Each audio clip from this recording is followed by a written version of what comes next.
Welcome to the Work Hard, Play Hard podcast. My name is Rob Murgatroyd, and I am a former doctor turned lifestyle entrepreneur. Each week, I interview some of the best minds on the planet on the science of achievement and the art of fulfillment. Today's episode is a mini-sode that we call Fri-Date with the Wife. In these mini-sodes, my wife Kim and I deconstruct the strategies that we've developed over the last decade to not only grow personally, but to turn our struggles into lessons and create fulfillment in all areas of our lives. Excuses are over. It's time to live. Let's dig into today's topic. Okay, before we get into this episode of Fri-Date, I want to remind you that my 2019 mastermind is filling up quickly in terms of the applications rolling in. Now, I've not started my pre-qualification phone calls yet, but remember, this is on a first come, first served basis for at least getting your applications in line. I go through them all. I look for the best fit, and then I set up a phone call to see if it's a great fit between you, me, and our existing group. So, if you are at all interested, go to workhardplayhardpodcast.com/mastermind. So the mastermind is the fastest way I know of to 10x your business, up-level your tribe, and get a clear path to grow your business and your relationship to the next level. It's like a significant shortcut for you. So look at it this way. What if by this time next year, your profits 10x and you spent less time working and had more time with your family and your friends doing the things that light you up? And what if you did it with the highest level entrepreneurs on the planet? And what if you learned all of this while you were experiencing some of the most amazing adventures, places, and cities in the world?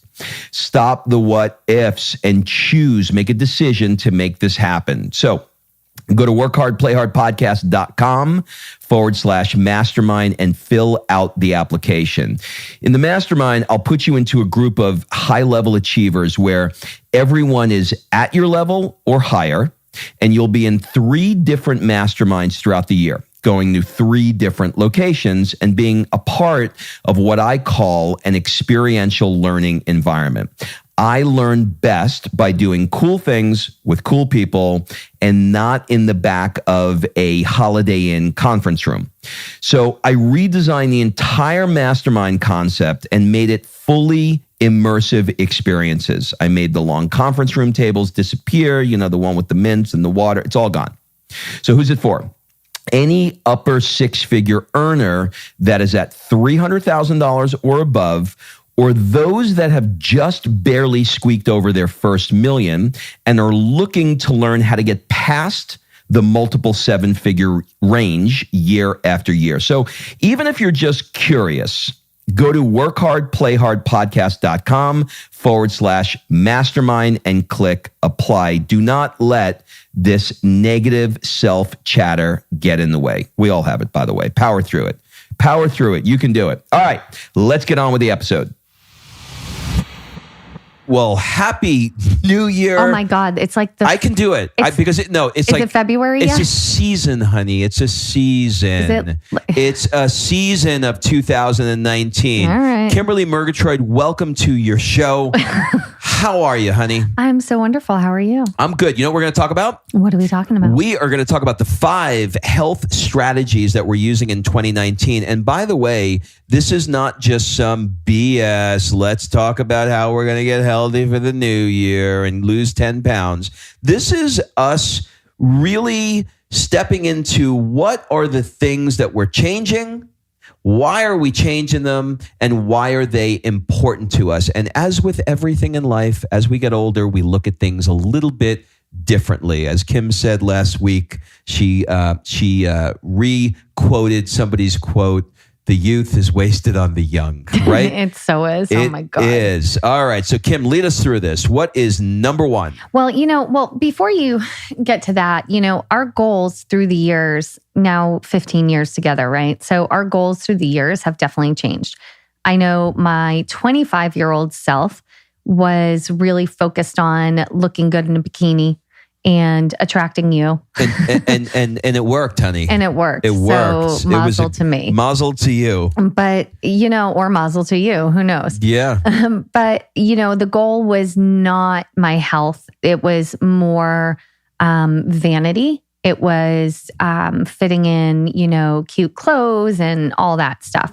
And because that was mine too. I just wanted a cute outfit. You just wanted a cute outfit. I actually know your goals because I met you. I was your trainer. How you like that right there? How you like them apples? A podcast for another day. A podcast for another day. So, but your goals were the same. They were vanity metrics. There wasn't emphasis on the inside, the health. And now, as I'm not sure when this is airing, but it could be right on my birthday, I am turning 40. And you are now 105. And thank you, honey. You're thank welcome. you. Rumpelstiltskin here. And so the goal has changed. The goal has shifted. I look at Sophia and I say, I need to be here for a really long time to guide this soul and to absorb all of the amazing things she's going to be bringing into this world. And I don't want to miss that. So our goals are changing, right? Yeah, I mean they're changing. Like you said, it was more about making. For me, I could speak as a guy. It was more about going to the gym, pushing iron, making sure that my biceps looked a certain way, my chest looked a certain way. I never had to do legs because you know what I mean. Like guys don't do legs, right? You're like an apple with two sticks coming out. Yeah, basically Jersey Shore, right? No, but it was all about what can I do in the gym so that when I get onto the beach, I look good. And I am, I would love to say to you that vanity doesn't matter to me, but I am one vain motherfucker. There's no question about that. But the way that I'm looking, are you? Yes, but the way that I'm looking at this now is if I'm really being honest, it's probably 60-40 for me now, where it's 60% focusing on being a kick-ass 100-year-old while still looking good at the beach, okay? Well, the reality is if you do all the things we're about to talk about, you're going to look amazing, so it doesn't matter, so right? let's talk about it. Okay, so the first one is Dr. Hyman, right? Is that his name? She said Hyman.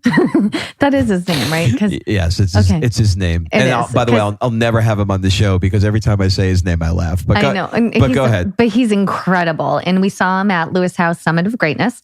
And he was amazing. And he talks about, eating less meat, less animal product, more plants, more nuts, more seeds, like things like that. And he has tons and tons of science to back it up.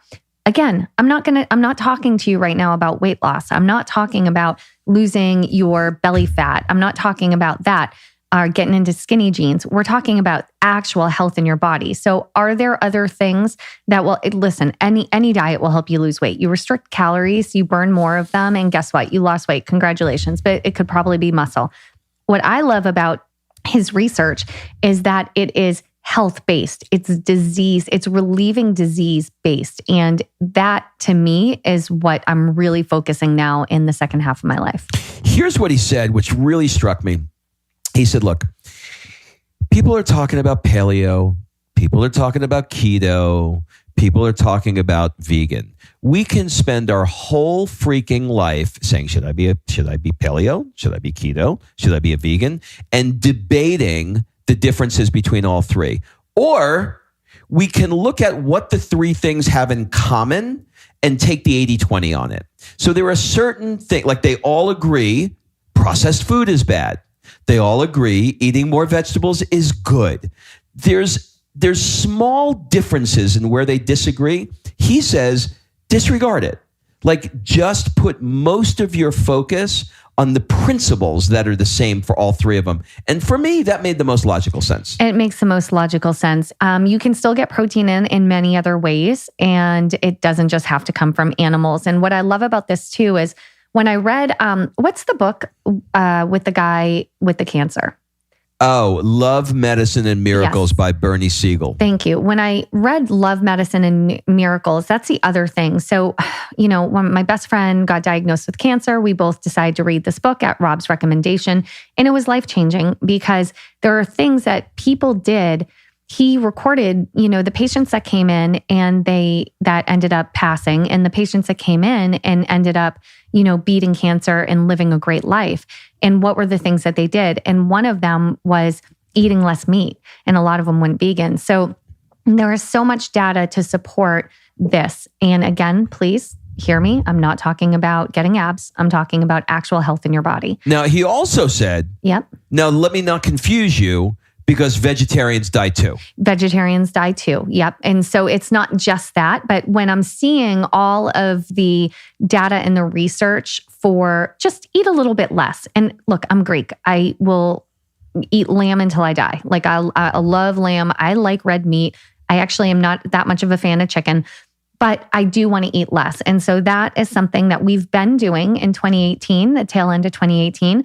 And now going into 2019, like last night, we had tacos with sweet potatoes, kale, and cabbage. It was amazing. What does that look like in real life? Like how much, I don't know what I eat. You just put a plate under my face. I just eat what you tell me. How much meat do we eat? Like how many times a week do we eat either chicken or beef?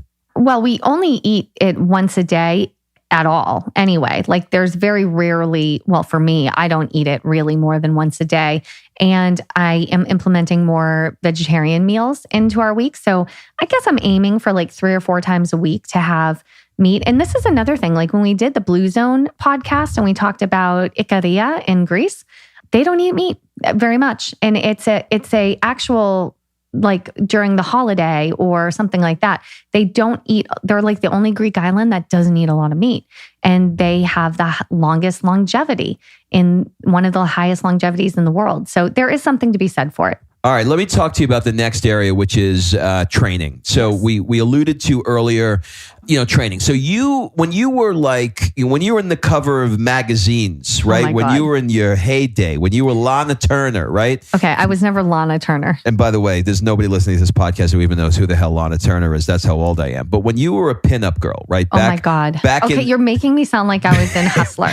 Back in the day. Okay, I was a fitness competitor. Can we just be super clear that I was not a stripper? Yes. Okay. Yes. You're fitness. I mean, we both wear clear heels, but that's besides the point. Which is a weird thing. It is itself. a weird thing. What was your training back then? Mostly, like, was it in 2 buckets, like weights and cardio? Yep. Okay. That's it. So that's kind of what mine was too, right? Weights, So it was cardio, and could barely touch my toes. Right. I didn't have the clear heels, although I did have the sparkly bikini. But I've decided that I wanted to add some things. So we talked about this last night in preparation for this episode.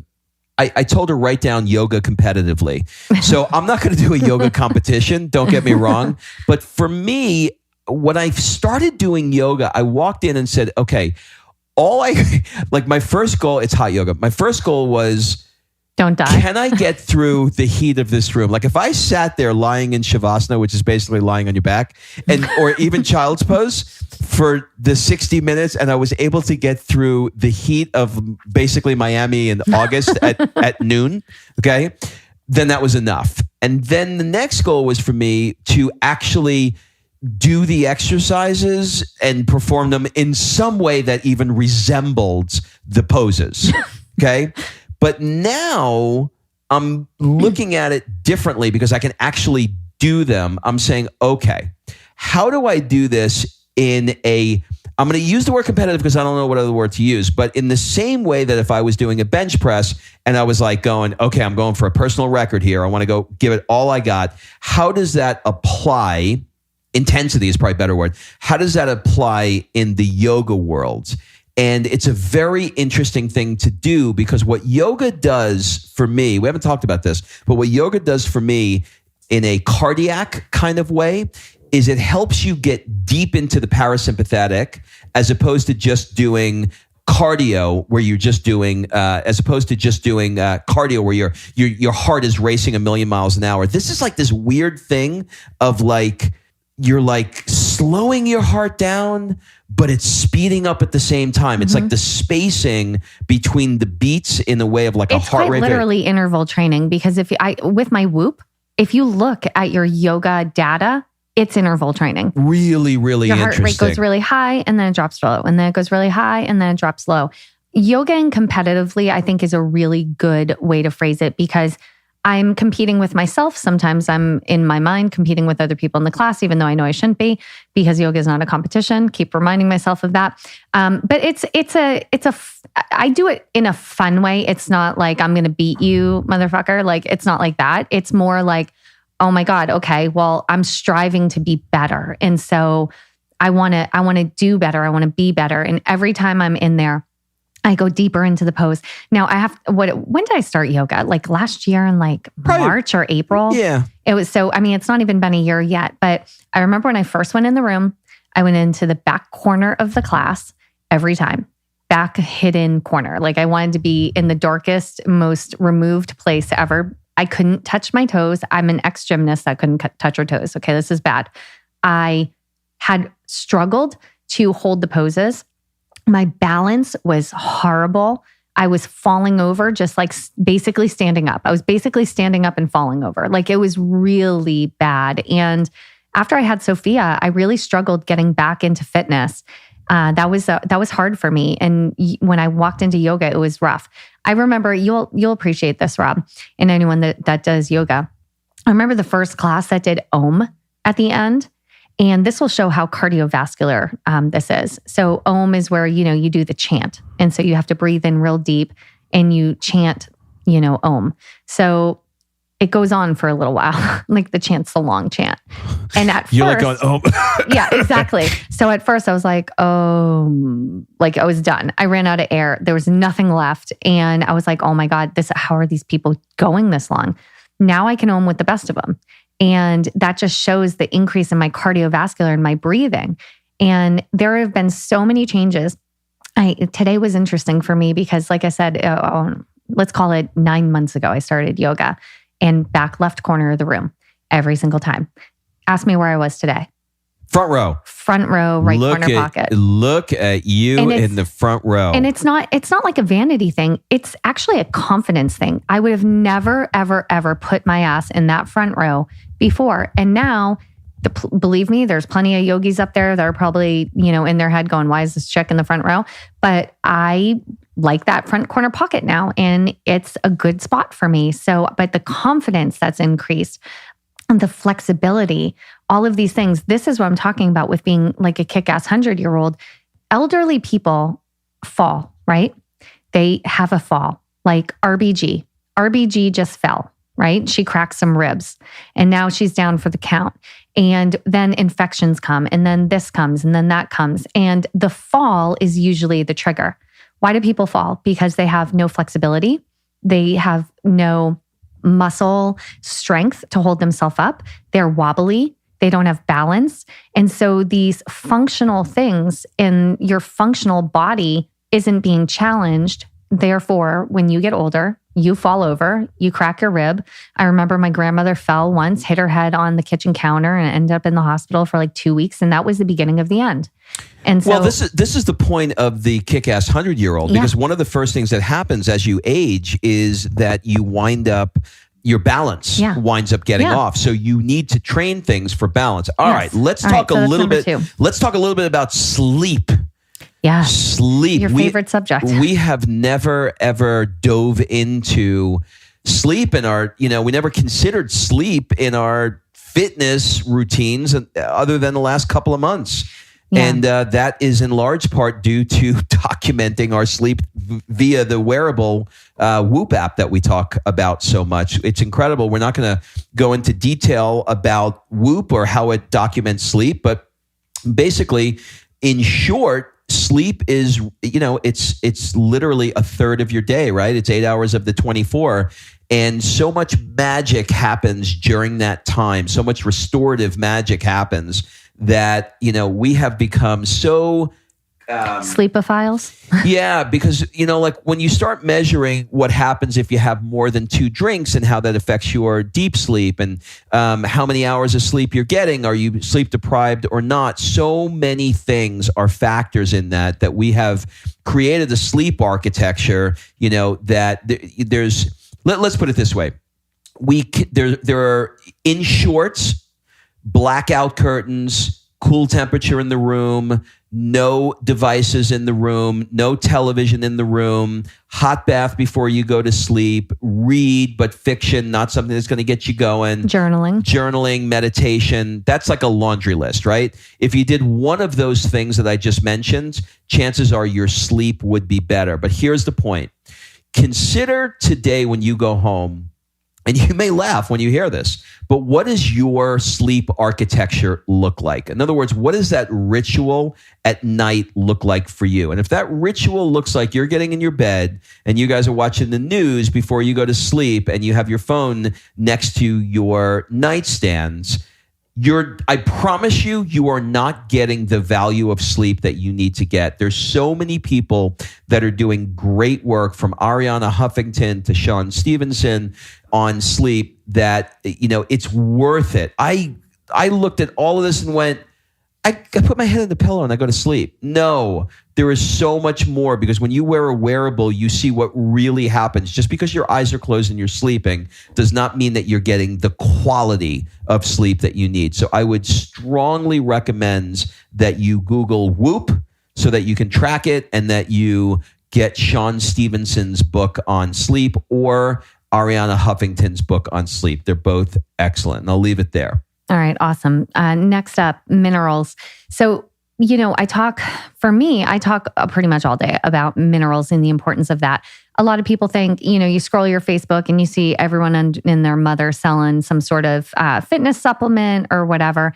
And for me, our entire company is based around minerals. Our founder is the master formulator for many nutritional products on the market in the 80s and the 90s.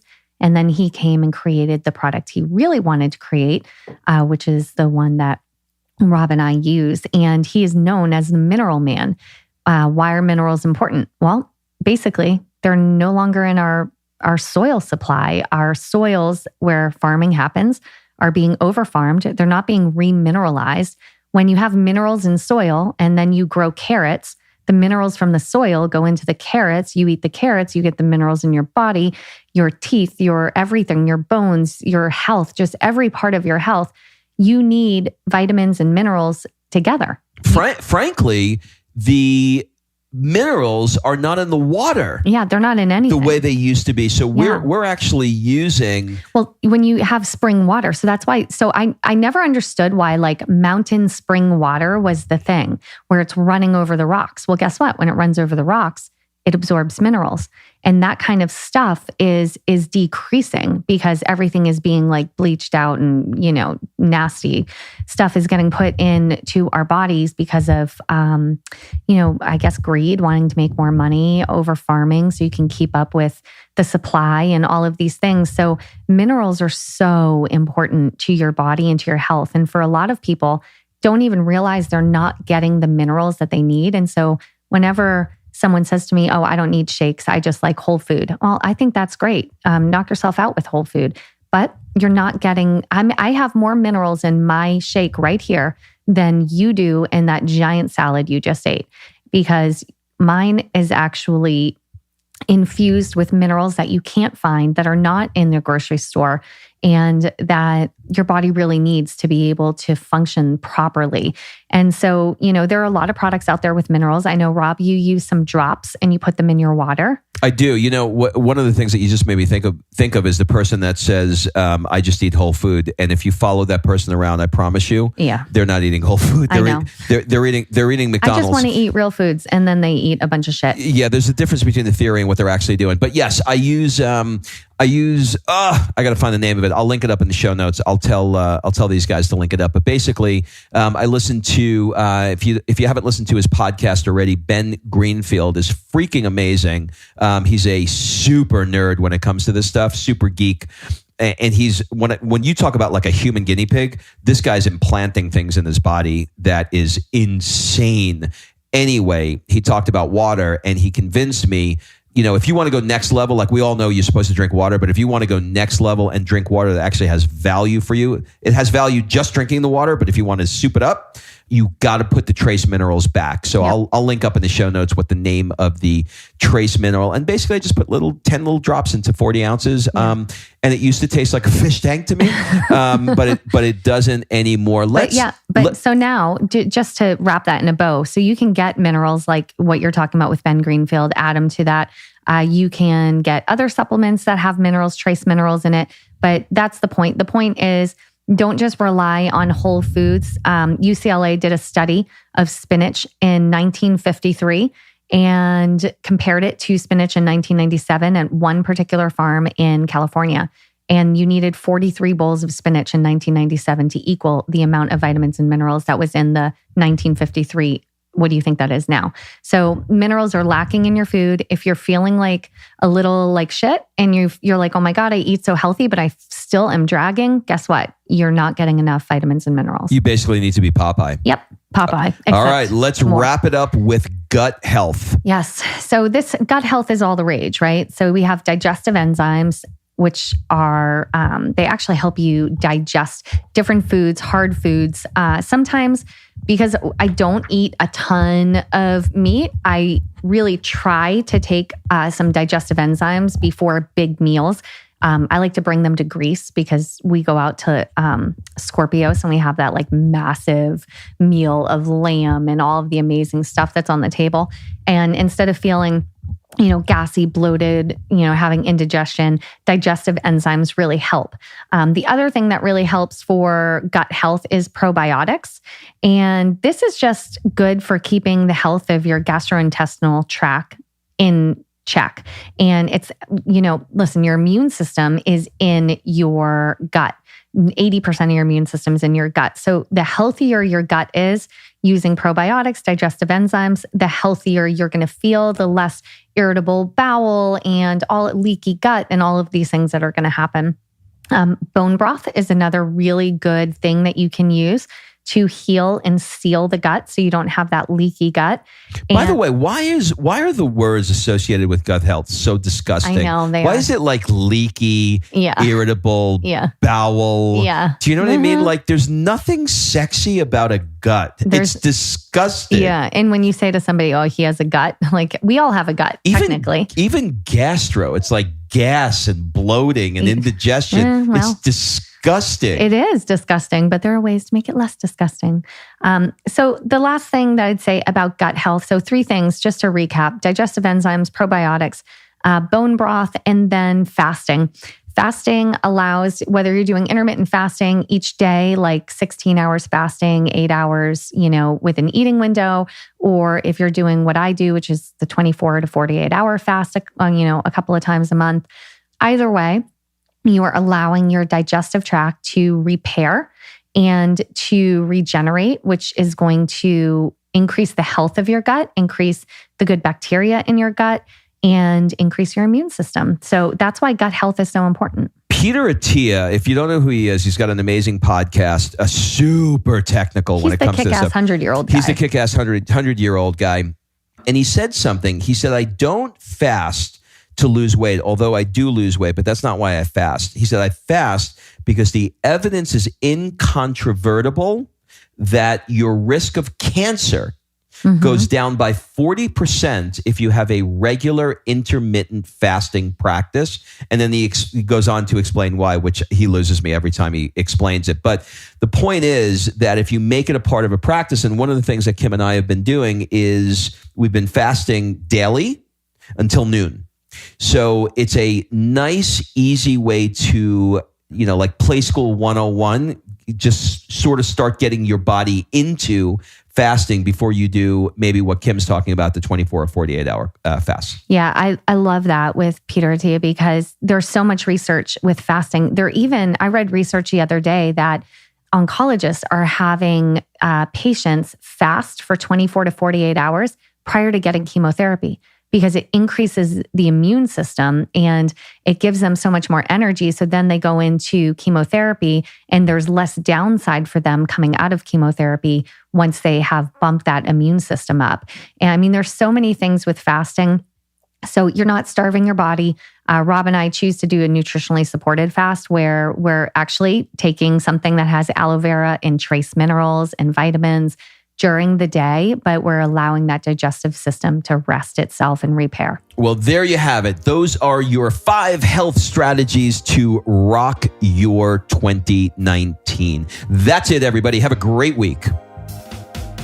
All right. Thanks for listening. If you love this episode and you know someone that needs some help in either stepping up their work hard game or their play hard game, it would mean the world to me if you shared this podcast with them to help me get this movement out there. So if you like what you heard, head on over to iTunes, take 30 seconds and leave me a 5-star review, and I will be forever grateful. So until the next episode, excuses are over. It's time to live.